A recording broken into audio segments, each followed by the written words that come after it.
And we're live. Hello, Yay! everybody. Thank you all for being so patient and sorry for the bumps. Technology does not like me tonight, but we do like Mike, so we're on. Well, some of the people may like me. Others are here to heckle. Yeah, I see EL. Hey, EL. Oh, we got lots of people on. Hey, everybody. Sorry to have kept you guys waiting. Oh, Mike, it is so good to talk to you and to see you. Like, I literally got the tech working and then we went live immediately. We didn't even have time for pleasantries. Like, just dive in. Oh, good to see you, Katherine. Oh, congratulations on the new book. I'm so excited. Oh, it's been so much, but just getting it out and then already had to send up new files because of typos and Oh, it's been a whirlwind. yeah. When my debut novel came out, it went through 5 separate editors, and I'm an editor. We all went through it, and we spent a lot of time on it, and it went out, and then there was a TEH in the first sentence. How it made it past all of us, I don't know. But I was like, why? So I it's like, quick, redo. That's the good thing about being self-pub, though, right? We can just like redo and re-upload the file and be like, please tell me nobody saw that. So on my one cringy chapter, I managed to copy it and put it in twice in a row. So it's chapter 18 and 19 both. Wow. So yes, so got to take out chapter 19, renumber the chapters. Yes. But Yeah. I got it all done before SPFBO starts, so they can kick me out, but they can't be for that at least. Right. So yeah. So we got people on already. Oh yes, let the heckling begin, it says. Before we dive too deep into the new book worlds, because that's a great question about the treks in one of your books. For those who don't know who you are, why don't you tell us a little bit about yourself and how you ended up veering out of the fantasy genre that you do so well into a whole new sci-fi genre? So I am like Mollman, and I am very much an accidental writer. I could have gone my whole life without writing. It was never something I thought I could do. I never even took English 101 or 102 in college. So, I figured I was disqualified, but no one made me stop. So here I am.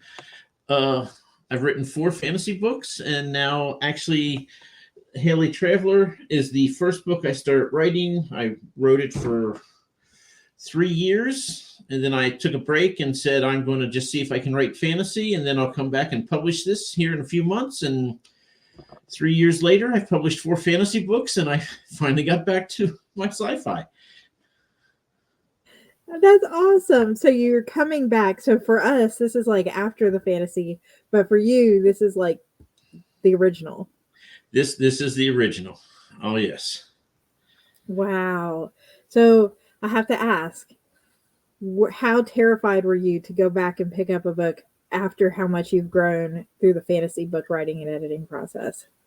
This was going to be a trunk novel, and it was never going to see the light of day.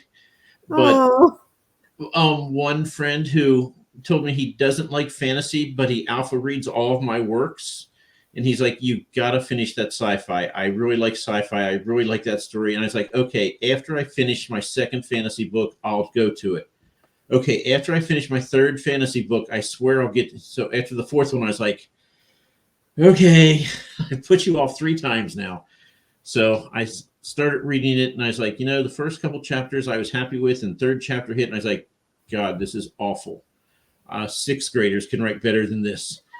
And I was like, I don't know. I'm going to give it the long weekend, college try, but I may just, throw this away and never publish it. It was, and when I write, I never ever like my book until after the line edits and I've made those corrections and I've gone through. Then I'm like, okay, it's finally getting to where I like it. But until then, if you ask me, like the book I'm writing now, I don't like it. I don't like it at all. there's so many things I want to change, but I'm like, it's my first draft. I should probably finish the first draft before I, come to a conclusion on if I like it or not, and maybe a second and third draft. But yeah, I never like it early on, so I just plow ahead and assume that it will get better.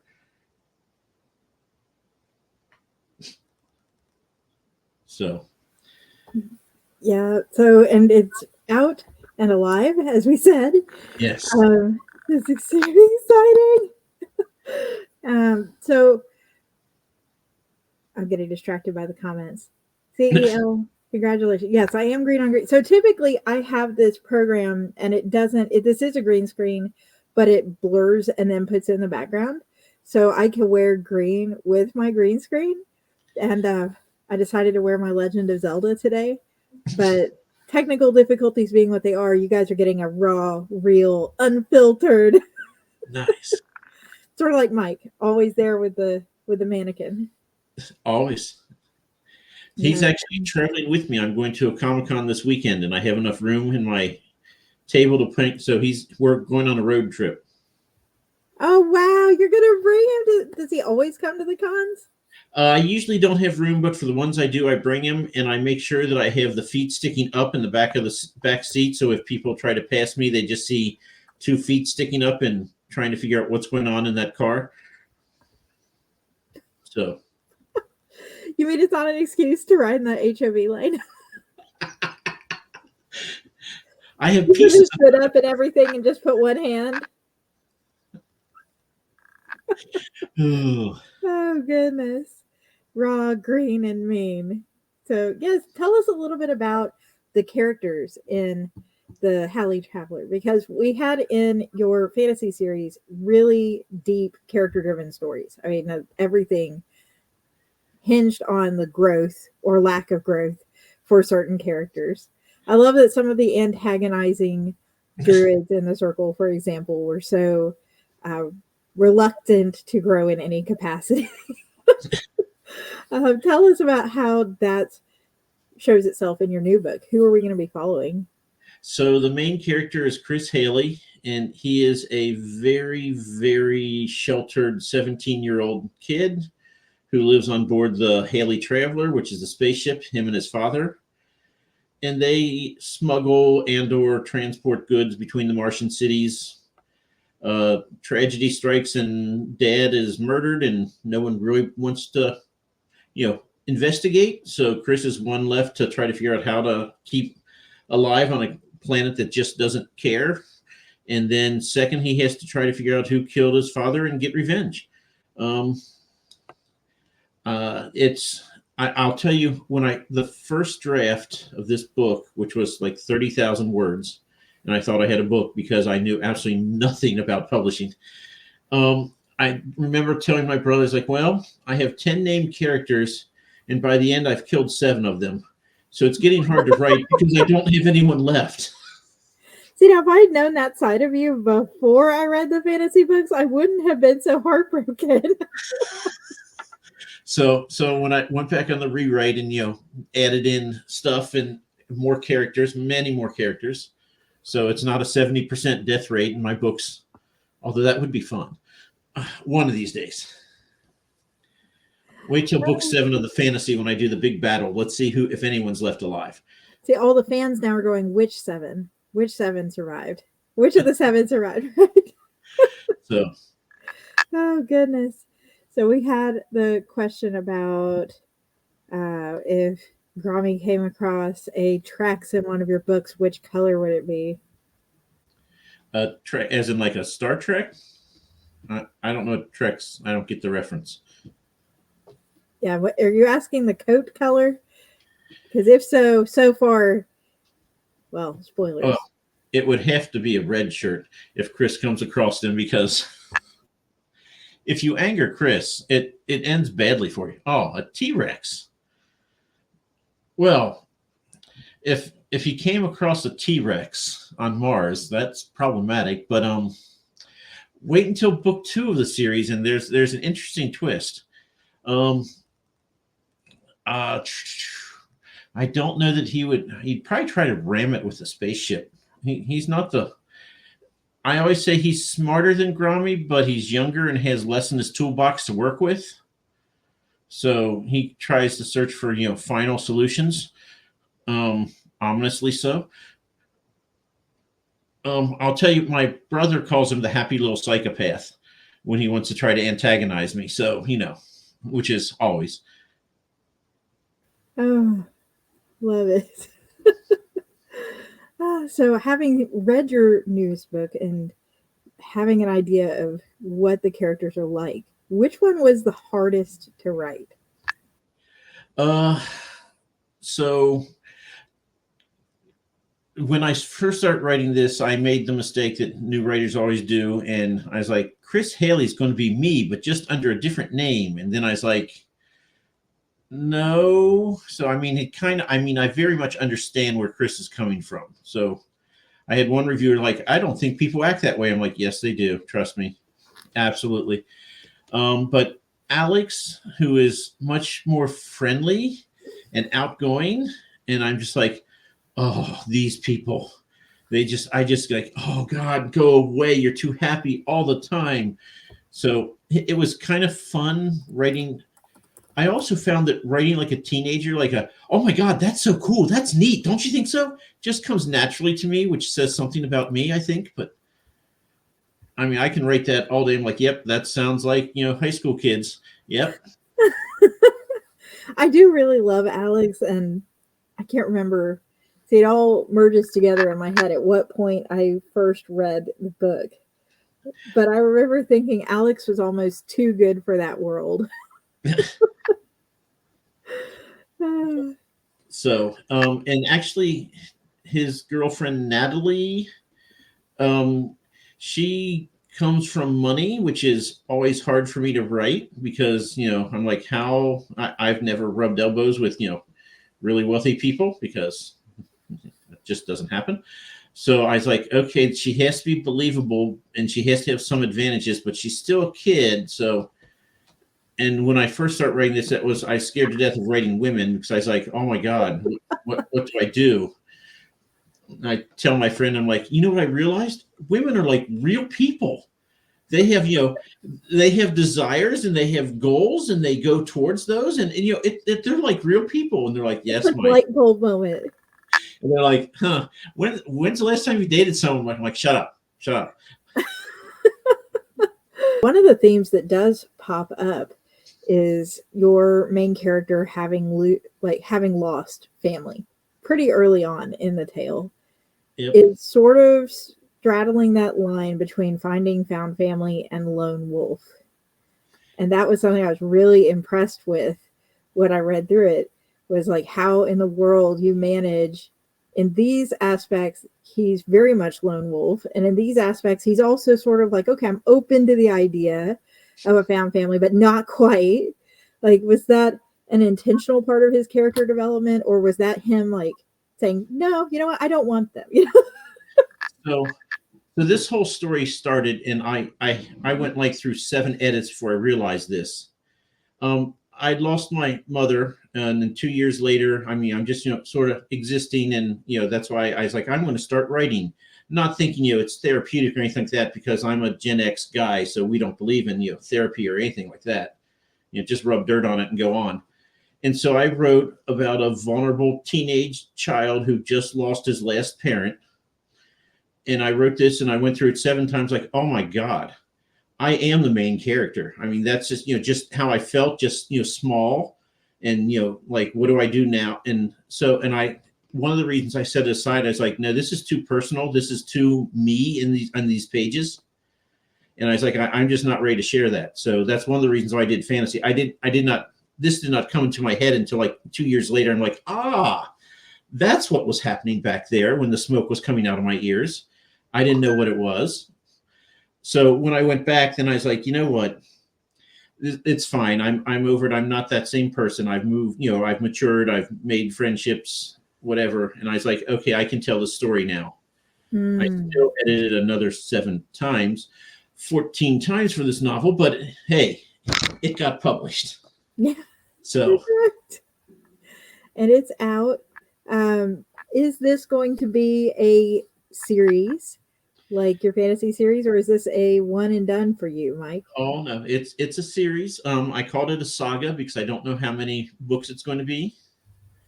Like my fantasy series, the Britannia is going to be 7 books. The one I'm writing now takes place in Spain. That's going to be 5 books. I can tell you what happens in all those books. This one, Wow. I know this book. I know book 2, and I'm writing 2 novellas that occur between book 1 and book 2. And I don't know what happens after book 2. So I called it a saga because I'm like, I can't call it a trilogy. I don't know how many books it's going to be. So I went with good old saga. So if it ends up being 3, you can like rebrand and do a Kickstarter with like fancy covers and stuff and be like the trilogy. Great So marketing strategy right there, Mike. So how much fantasy, if any, bleeds over into the new book, or are they totally separate? Like this is pure Star Trek style sci-fi.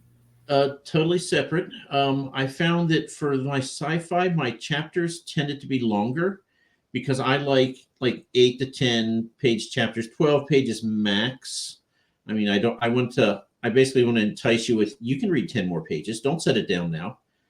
But with the sci-fi, I couldn't get what I needed to say in that little time, so the chapters tend to be longer. And I did so much like research. I'm afraid for someone who really knows their physics to read my book and call me out the things I got wrong. But my excuse that I have ready is that my main character is 17-year-old kid, so I only have to have a 17-year-old kid's knowledge of the science. So, but I tried very hard to get it right. I didn't want to, you know, the only thing is apparently they all everything is powered by helium-3, which is miraculous. All this at free energy, and I had read articles that said there's 10,000 years worth of energy of helium-3 on the moon, and then I read an article just this summer saying that's a lie. It's nowhere near that, and anyone who tells you that is selling you, a bunch of crap. And I was like, well, my story's based on that, so we're going with it. It's your story. It is sci-fi. You can make the rules. So yeah, I wanted a place where energy was not a limiting factor, which makes Mars fun because you still got, you need heat, you need air, you need, organics. Nitrogen is actually, when I was going through, it's like, my God, nitrogen is a bottleneck because you need that to make proteins. You don't have but 1% nitrogen in the air, and it's already 1% of Earth's atmosphere. I was like, nitrogen, that is the bottleneck for this whole Mhm. world. So, and that's why they have to recycle because you need those organics. There's not in abundance. That's why the population stays low because they don't have enough to make more humans, at least not healthy ones. Got it. Got it. So a lot of thought went into this. Uh, Too much. If you know More than a me, 17-year-old's level. I have spreadsheets. Oh, I have spreadsheets. Mhm. I know we've talked about planning and pantsing and stuff in past lives we've been on together. When you had to resurrect this one, did you have to like totally redo all the chords going everywhere? So as the more I write, the less of a planner I am because I find that my characters don't do what I want them to do in the chapter, and we go over here, and I'm like, okay, well, now I throw my plan out. I'm like, do I spend time making a new plan that I'm going to throw out, or do I just? So my rule is I have to know where I have to get to at the end of the chapter and where I have to get to at the end of the book. But other than that, I'm like, okay, I'm writing towards this, and then they go on side trips, and who knows. And I was originally very much a sci-fi person. I kind of looked down at fantasy back in my teens. I've read all the Isaac Asimovs, Arthur C. Clarke. I didn't understand all the Arthur C. Clarkes, but I Yeah. liked them. Um, and then I just start reading some fantasy, and I read fantasy for 20 years probably, and then I just got tired because of the sameness. And I was like, okay, I know the tropes, I know. So like in the 90s, I stopped reading fantasy and didn't really start again until 2015. So I missed the whole Brandon Sanderson. I'm late to the party on that. I've only read Mistborn by him. The good news is there's plenty of material. Whenever you want, you can just pick it up. Like, I'm bored. Let's read some Sanderson. I have a spare year. I'll start on Sanderson. By the time I finish reading this one book, He'll have written 4 more. There will never be enough. Mm. Oh, So, goodness. No, I love Brandon Sanderson. I love his drive for sure, but it's not like it's intimidating at all being on this side going, oh, how do you put out that much? oh, I love Piers Anthony. I read a couple different series by him. Yeah. Yeah. So if you're tuning in, because I say we've had some people join a little later, and you're just now realizing that Mike actually writes sci-fi and not just fantasy now. Spoilers, he wrote sci-fi first. Then it went to fantasy. The link to the new book is in the description box because you should definitely go check it out. Um, if people are coming to this book after having read your other series, what are some of the key differences that you think people should come in expecting beyond the fact that it's obviously sci-fi and not fantasy? So I intentionally made Grommy kind of a little dumb. I mean, very powerful, but kind of a little dense. And I always say, Chris is not stupid, but he's only 17. And he's like, I have to solve this problem. I only have so big of a toolkit. But I mean, you don't want to be on the wrong side of Chris. You do not. That's dangerous. So yeah, Chris is just learning the value of friendship, I would say, in this book. Whereas Grommy, he had friends, a couple, tenuous maybe, but friends. And Chris is really he's all alone at the start. And he's like, I don't know what to do. I mean, so that's why he strikes out and they go canyon sledding because that's a normal thing to do. I mean, he does lots of things. Some of them work. Some of them are let's never do that again sort of moments. But I mean, I wanted for Chris is like he's kind of floundering. He doesn't know what his future is, what he's going to do. So he tries. I'll try this. I'll try that. I'll try dating. And it's a scatter shot because he has no plan. So that's kind of what I wanted is just sort of the raw, what do I do next? I don't know. There's something, I'll try that sort of. Yeah. Whereas I'd say that there's a clearer for the reader villain in the Halley Traveler, whereas in the fantasy series, villains are, I guess that's one of the things I really love. Villains are seldom just, I'm a villain because I'm a villain. And very much villains can be who you make them and what you make them, or what they make themselves trying to go after something that maybe didn't start out that way. So, can you give us anything without spoiling who it is about your approach to the villain in the new book? So, villains, the first iteration, I had basically the mob on Mars, and I was like, really? The mob? So I kind of rebranded it as like, no, we'll just do it as like there's 14 or 15 oligarchs that have control of businesses because, business leaders can be evil easily enough. And I'm like, there's your motive. They want to, more power to them. And you have the added that there is no real central government on Mars and several people want to, be the head person in charge. So you have money, power, to drive them. And so that was kind of the goal for that. And I mean, a couple of the characters actually come from Earth and they're like, oh my God, I'm off Earth. I got to set myself up. I know how bad it is back on Earth. So, there's a little bit of desperation there. Like, I can't go back and I have to be successful and I'll do whatever I need to do to be that way. And so that's kind of the villains are more of you can understand what they're coming from, but they're not nice people. Yeah. They're not, this is not there's a way they might not be villains. No. When I picked this one up, I was like, oh, Mike, it's a villain. And then I was like, is he going to let them live? Decisions that you have to read to find out. That's the agonizing part. So I can tell you in my fantasy, by the time I'm done, some people who you're like, okay, I like them, or they're going to turn and become more. I don't know if they're villains, but they're definitely antagonistic, and some of the people who are antagonistic are going to try to. So everybody has their own journey. Yeah. So Yeah. and so for the sci-fi, I only touched on the big villain in the series, which I'll tell you, it's Canova because you don't meet her till near the end. And that name came because my family lives in the Cincinnati area. I live in Richmond, Virginia, so I drive 64 for hours on end when I go home to see my family. And exit one in West Virginia says Canova Cerrito.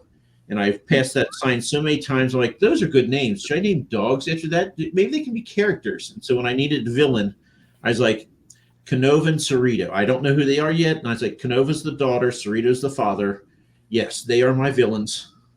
And that's just how it was. Wow. You're just like, I'm so sick of this road. I'm immortalizing this in the form of a villain.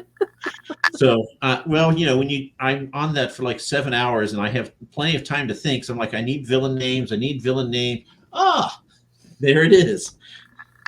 Yeah. So you have a ton of stuff coming up about this book. If you want to take a minute and chat with us about everything you've got going on. I saw your schedule on Twitter and I was like, oh my goodness. So yeah, here's the schedule. So I'm doing 2 separate book tours. One was last week, and one starts next week. So this is the gap week between them. So I'm thrilled to be on your show. Um, Thrilled to have you. You're like, there, breathe. there are, I think, 40 reviewers. Everybody told is I should have 40 reviewers reading my book. Plus, I sent it out to another 20 besides. Wow. So yeah, it's a little nerve wracking waiting to see what people think.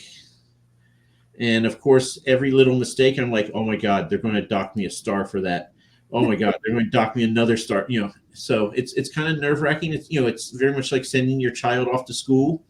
The first day, and like, okay, hope they don't call me in an hour and say I have to come get you. You know.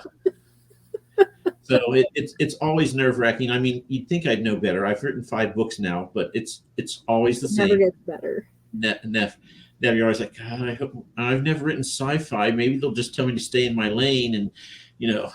But you're like, but this was my lane.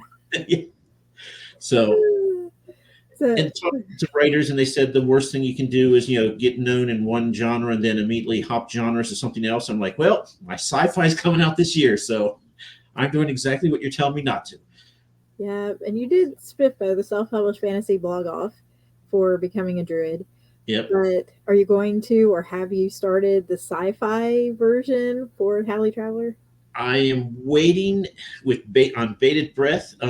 Last time they started in early August. They've sent out emails asking for judges last week. So you have to get your judges first. I understand this.